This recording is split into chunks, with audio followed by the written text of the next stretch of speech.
In this video, we are going to discuss regarding cystic fibrosis. So, हामी cystic fibrosis बारेमा के discuss गर्छौँ कि यो प्याथोजेन्स त्यसको के छ, त्यसमा क्लिनिकल फिचर के रहेछ, त्यसको म्यानेजमेन्ट कसरी गर्न सकिन्छ, त्यसमा हामी मेन फोकस हाम्रो के हुन्छ कि यो प्याथोजेन्स बुझ्ने, त्यसपछि त्यसको क्लिनिकल फिचर बुझ्ने, त्यसपछि त्यसलाई म्यानेज कसरी गर्ने त्यसको बारेमा. सो सिस्टिक फाइब्रोसिसको बारेमा यो भिडियोमा हामी डिस्कस गर्छौँ. यो मेनली भनेको यो पेडियाट्रिक ग्रुप अफ डिजिजको बारेमा हामी डिस्कस गर्छौँ. पेडियाट्रिक कन्डिसनको बारेमा डिस्कस गर्छौँ. यो टपिकमा फोकस हाम्रो के छ, पेडियाट्रिक बच्चाहरूमा लाग्ने कन्डिसनलाई लिएर हामी डिस्कस गरिरहेछौँ. सो यो के हो कि यो एउटा अटोजोमल रिसेसिभ जेनेटिक डिसअर्डर हो, जुन चाहिँ म्युटेसन के सिएफटिआर जिनको म्युटेसन गर्दा हुन्छ. सिएफटिआर जिनको म्युटेसन गर्दा हुन्छ. सो यो हाम्रो जिनको म्युटेसन भयो. अब यो जिनको म्युटेसन भएपछि हुन्छ चाहिँ के, जिन लिडिङ टु थिक हुन्छ, अनि चाहिँ बिस्किट एन्ड सेक्रेट्स के हुन्छ, सेक्रेट्सन जुन हुन्छ नि त्यो चाहिँ कस्तो भन्छ, थिक बिस्किट भइहाल्छ, बिस्कोसिटी बढिहाल्छ, जसले गर्दा that effect the multiple organ के गर्छ, उसले धेरै अर्गनहरूलाई एफेक्ट गर्छ, जस्तै हाम्रो लङ पेङ्क्रियाज एन्ड जिआइटी ट्र्याक्टलाई. सो यसमा हेऱ्यो भने यसको कज चाहिँ के रहेछ, सिएफटिआर जिनको म्युटेसन हुन्छ, यो क्रोमोजोम 7मा हुन्छ. यसको म्युटेसन भएपछि के हुन्छ कि के हुन्छ, यो कसरी हुन्छ भने डिफेक्टिभ क्लोराइड च्यानल हुन्छ. यो म्युटेसन भएपछि डिफेक्टिभ क्लोराइड च्यानल हुन्छ, जसले गर्दा इम्पेयर्ड आयोन ट्रान्सपोर्ट हुन्छ. इम्पेयर्ड आयोन ट्रान्सपोर्ट भएपछि के हुन्छ, अर्को भनेको के हुन्छ, कमन म्युटेसन हाम्रो डेल्टा F508मा हुन्छ. अनि यो भनेको कुन बेला हुन्छ त, मिसफोल्डेड सिएफटिआर प्रोटिनको फोल्डिङ हुन्छ यसमा. एन्ड यो भएपछि के हुन्छ कि degraded before the reaching the cell surface भन्दा पुनः अगाडि नै खत्तम भइहाल्छ. त्यसपछि impaired chloride and water excretion हुन्छ. हाम्रो यो च्यानल डिफेक्ट भएपछि impaired chloride and water secretion भएपछि के हुन्छ कि डिहाइड्रेटेड थिक म्युकस भन्छ, lead to the dehydrated and thick mucus भन्छ. सो त्यसले गर्दाखेरि के हुन्छ, यो अब यहाँ आएर यो प्याथोजेनेसिस कसरी भइरहेछ, प्याथो कसरी भइरहेछ, यो सिएफटिआर जिनको म्युटेसन भयो, अटोजोमल रिसेसिभ यो हाम्रो म्युटेसन हो. यो के हुन्छ, यो डिफेक्टिभ सिएफटिआर प्रोटिन बनाउँछ. एब्सेन्ट के हुन्छ, एब्सेन्ट अरू के हुन्छ कि एब्सेन्ट अरू डिफेक्टिभ के भन्छ, सिएफटिआर प्रोटिन भन्छ. यो प्रोटिन डिफेक्टिभ भनेपछि के हुन्छ कि हाम्रो क्लोराइड जुन आयन छ त्यो चाहिँ ट्रान्सपोर्ट गर्न पाउँदैन. Defective chloride transport in the epithelium cell हुन्छ, जसले गर्दा यो किन हुन्छ कि क्लोराइड च्यानल जुन छ नि डिसफङ्सनमा गइहाल्छ. अब क्लोराइड च्यानल डिसफङ्सनमा गएपछि के हुन्छ कि यहाँ राम्ररी हाम्रो क्लोराइड ट्रान्सपोर्ट भएन भने के हुन्छ कि वाटर जुन छ नि त्यो चाहिँ वाटर सेक्रेसन घट्छ. Decrease the water secretion into the लुमेनमा हाम्रो के हुन्छ, वाटर सेक्रेसन घट्छ. वाटर सेक्रेसन घटेपछि के हुन्छ कि लुमेनमा हाम्रो के हुन्छ कि थिक एन्ड स्टिकी म्युकस भन्न थाल्छ. थिक एन्ड स्टिकी म्युकस मतलब वाटर कम भएपछि के हुन्छ, त्यो हाम्रो भिस्कस बन्छ. के हुन्छ कि एकदम थिक बन्छ, त्यसको भिस्कोसिटी डिक्रिज हुन्छ, म्युकस फर्मेसन हुन्छ. एन्ड यो म्युकस फर्मेसन भएपछि जस्तै यसमा वाटर घटेपछि के हुन्छ, अस्मोटिक इम्ब्यालेन्स बिग्रिन्छ. एन्ड त्यसले गर्दाखेरि यो हाम्रो भइरहेको छ thick and sticky mucus formation. यो भएपछि के हुन्छ, यो थिक एन्ड स्टिकी म्युकस भनेको के हो कि डिहाइड्रेटेड हुन्छ, बिस्किट सेक्रेसन हुन्छ, जसले गर्दाखेरि एयरवे अब्स्ट्रक्सन हुन्छ. एयरवे के हुन्छ कि एयरवे अब्स्ट्रक्सन हुन्छ, इम्पेयर्ड म्युकोसिलियरी क्लियरेन्स हुन्छ. यहाँ जुन हाम्रो म्युकस एकदम म्युकस प्लग बनेर बसेको छ नि त्यो चाहिँ हाम्रो क्लियर हुन पाउँदैन. यो क्लियर हुन पाउँदैन भने के हुन्छ कि यहाँ अब इन्फेक्सन हुने चान्स हाई हुन्छ. अब यो म्युकस के गर्छ, ब्लक गर्दैन, के सिलियाको मुभमेन्टलाई ब्लक गरिदिन्छ, पुवर क्लियरेन्स भयो. त्यसपछि के हुन्छ कि यो क्रोनिक, अब यहाँ हाम्रो म्युकस एकदम थिक भिस्कस यहाँ बडी बसिरहेको छ भने, थिक एन्ड स्टिकी बसिरहेको छ भने यहाँ के हुन्छ, ब्याक्टेरिया आएर ब्याक्टेरिया अरू माइक्रो अर्गानिजम आएर के हुन्छ, इन्फ्लामेसन गर्न थाल्छ, इन्फेक्सन गर्न थाल्छ, कोलोनाइजेसन हुनथाल्छ, उनीहरूको घर बार बस्न थाल्छ. त्यो भएपछि के हुन्छ कि क्रोनिक इन्फेक्सन अनि इन्फ्लामेसन हुन्छ त्यो अर्गनको, जसले ब्याक्टेरिया कोलोनाइजेसनले गर्दाखेरि. त्यसपछि के हुन्छ कि त्यहाँ के हुन्छ, कपाल जस्तै हाम्रो लङ्समा बसेको छ भने के हुन्छ, ब्रोन्काइटिस अर अर्गन डिस्फङ्सन हुन्छ. सो पर्सिस्ट ड्यामेज बडी भएपछि के हुन्छ कि long loss of the organ हुन थाल्छ, loss of function of organ. So यो भएपछि हाम्रो के क्लिनिकल फिचरहरू देखिन्छ पेसेन्टमा. त फर्स्टमा भनेको हाम्रो न्युनेटमा हाम्रो हेर्यो भने के हुन्छ कि मेकोनियम इलियस हुन्छ. त्यो भनेको किन हुन्छ भने थिक इन्टेस्टाइनल सेक्रेसन अब्स्ट्रक्ट गर्छ बाउललाई. अर्को भनेको के हो कि रिकरेन्ट निमोनिया, किनभने इम्पेयर्ड म्युकस क्लियरेन्स हुन्छ, जसले गर्दा इन्फेक्सन हुन्छ. त्यसपछि कफ हाम्रो के हुन्छ, क्रोनिक कफ हुन्छ. क्रोनिक कफ भएपछि किन हुन्छ भने पर्सिस्टेन्ट एयरवे इरिटेसन हुन्छ, जसले गर्दाखेरि थिक एन्ड म्युकस प्लगहरू म्युकस बनेको हुन्छ, थिक म्युकस बनेको हुन्छ, स्टिकी म्युकस, जसले गर्दाखेरि कफ क्रोनिक कफ भएको हुन्छ. यसले हाम्रो के गर्छ, इरिटेट गरिरहेको हुन्छ के चाहिँ हाम्रो पाथवेलाई, एयरवेलाई. त्यसपछि चाहिँ ब्रोन्काइटिसको बारेमा डिस्कस गरिरहेको छौँ डिटेलमा. यो पनि हाम्रो के हुन्छ, क्रोनिक इन्फेक्सन हुन्छ, इन्फ्लामेसन हुन्छ, ड्यामेज एयरवे हुन्छ.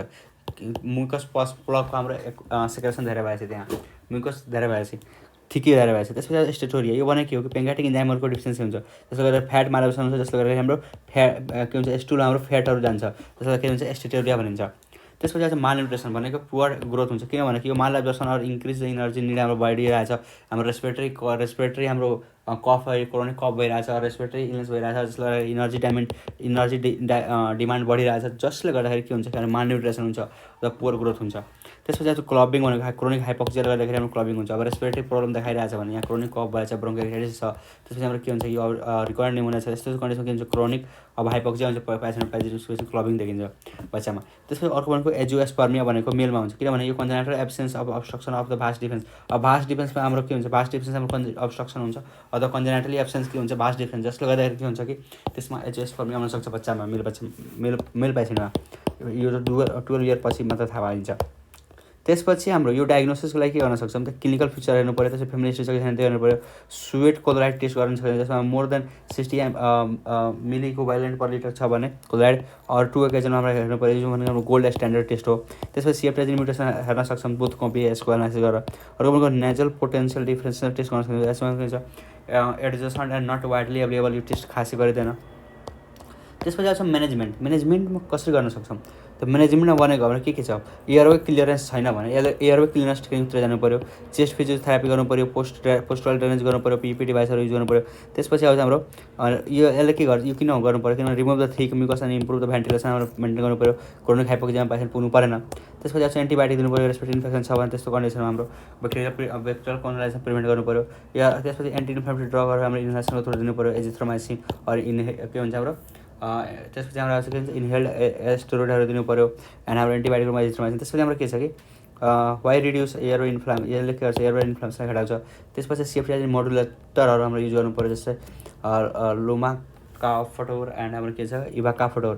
यो भने के हो कि यसले के गर्छ इम्प्रुभ के गर्छ कि डिफेक्टिभ अफ सिएफटिआर जिन प्रोटिनलाई मेन्टेन गर्छ, improve the function of defective CFTR प्रोटिनको। त्यसपछि यसले गर्दाखेरि हुन्छ कोलाइड सिफ्ट मजाले हुन्छ, जसले गर्दाखेरि कोलाइड सिफ्ट हुन थाल्छ, improve the chloride transport, overall the lungs function राम्ररी हुन थाल्छ, म्युकस राम्ररी थिन बन्न थाल्छ।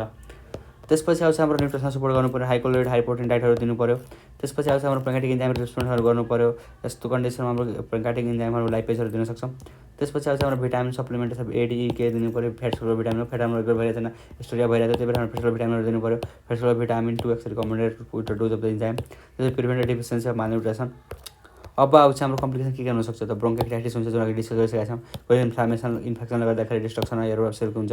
त्यसपछि डायबेटिक मेलाइटस, यो भनेको पेन्क्रियाटिक इजलेट्स अफ सेल ड्यामेजले गर्दाखेरि हुन्छ, के हुन्छ इम्पेयर्ड इन्सुलिन सेक्रेसन। त्यसपछि लिभर डिजिजमा के हुन्छ फोकल बिलियरी सिरोसिस हुन्छ, जस्तो thick bile duct obstruction or fibrosis हुन्छ। त्यसपछि इन्टेस्टाइनल अब्स्ट्रक्सनमा हाम्रो के हुन्छ कि थिक इन्टेस्टाइनल सेक्रेसन हुन्छ। त्यसपछि गल स्टोन हाम्रो हुनसक्छ, त्यसपछि गल स्टोनमा बाइल एब्नर्मल कम्पोजिसन हुन्छ। त्यसपछि इन्फर्टिलिटी एजियोस्पर्मिया जो हामीले अघि डिस्कस गरिसकेका छौँ।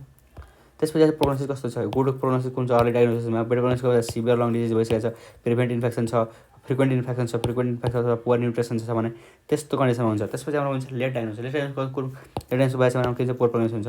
यसमा रेगुलर ट्रिटमेन्ट छ, न्युट्रिसन सपोर्ट दिएछ, अथवा सिभियर लङ डिजिज छ भने हाम्रो त्यसमा गुड प्रोग्नोसिस हुन्छ। बेटर लङ फङ्सन छ भने गुड क्वालिटी लाइफ हुन्छ, गुड क्वालिटी लाइफ हुन्छ। त्यसपछि हाम्रो के छ कि यसमा प्रोग्नोसिस रेस्पिरेटरी फेलर अर्को मटेरियल फन्ड डिस्काउन्ट हुनसक्छ। लाइफ एक्सपेक्टेन्सी हेऱ्यो भने कस्तो छ इम्प्रुभ के हुन्छ survival with the modern care, के हुन्छ मिडियन सर्भाइभल भनेको more than 40 years of the many सेन्टरमा देखिन्छ, अर्ली भनेको 20-30 इयर्ससम्म बचाउन सकिन्छ मान्छेलाई। देन हाम्रो के हुन्छ मल्टिडिसिप्लिनरी केयर चाहियो। अब यसपछि के छ हाम्रो एज वाइज कमन क्लिनिकल फिचरमा हेऱ्यो भने एज ग्रुप हेऱ्यो, एज ग्रुप हाम्रो 0 to 2 इयर्समा हाम्रो मतलब के हुन्छ कि चाइल्ड यो के भन्छ हाम्रो जन्मदेखि बर्थ टु द 2 इयर्सको बच्चामा के छ मेकोनियम इलनेस हुन्छ, अब्स्ट्रक्टिभ जन्डिस हुनसक्छ। त्यसपछि हाइपोप्रोटेनेमिया अर एनिमिया हुन्छ। त्यसपछि ब्लिडिङ के हुन्छ clear bleeding and this thesis देखिन्छ। अर्को भनेको ब्लिडिङ डिसअर्डर के हुन्छ कि हाम्रो हिट प्रोस्टेसन अर हाइपोनेट्रेमिया हुनसक्छ। त्यसपछि हाम्रो के छ कि अन्डर न्युट्रिसन। त्यसपछि एस्टेटोरिया। त्यसपछि हाम्रो के छ रेक्टल प्रोल्याप्स हुनसक्छ 20% केसमा। त्यसपछि ब्रोन्काइटिस ब्रोन्किलाइटिस हुनसक्छ। त्यसपछि स्टेफाइलोकोकस निमोनिया हुनसक्छ। त्यसपछि 2 to 12 इयरमा हाम्रो के हुन्छ मालएब्जर्प्सन, रिकरेन्ट निमोनिया, देन नजल पोलिपोप्सिस। त्यसपछि हाम्रो के हुन्छ इन्टरसेप्सन हुनसक्छ। मोर देन 13 इयर्समा हेऱ्यो भने क्रोनिक पल्मोनरी डिजिजेस, क्लबिङ। त्यसपछि हाम्रो के हुन्छ एब्नर्मल ग्लुकोज हाम्रो क्लिनिकल फिचर्स देखिन्छ। त्यसपछि हाम्रो के हुन्छ abnormal glucose tolerance, diabetic mellitus, त्यसपछि क्रोनिक इन्टेस्टाइनल अब्स्ट्रक्सनहरू देखियो। त्यसपछि हाम्रो फोकल बिलियरी सिरोसिसहरू देखिन्छ। त्यसपछि पोर्टल हाइपरटेन्सन अर द गल स्टोन अर जुएस्पर्मियाहरू मेलमा देखिन्छ। दिस इज रिगार्डिङ द हाम्रो के हो यो सिस्टिक फाइब्रोसिसको बारेमा हाम्रो डिस्कस भयो। सिस्टिक फाइब्रोसिसमा के हुन्छ सिएफटी म्युटेसन हुन्छ, थिक म्युकस प्लगमा छ, जसको इन्फ्लामेसन हुन्छ, इन्फेक्सन भइरहेको छ, जसको अर्गन ड्यामेज हुन्छ। अर्गन भनेको के हुन्छ liver, pancreas, GI tract, liver and lungs हाम्रो हुन्छ, रिप्रोडक्टिभ अर्गनहरू हुनसक्छ। म्यानेजमेन्ट भनेको न्युट्रिसनल मेडिकल सपोर्टहरू दिनु पऱ्यो। त्यसपछि हाम्रो improve quality of life the पेसेन्टको बचाउनु पऱ्यो। So this is regarding the हाम्रो cystic fibrosis and this is regarding the paediatric group of the child diseases mainly focused in this topic.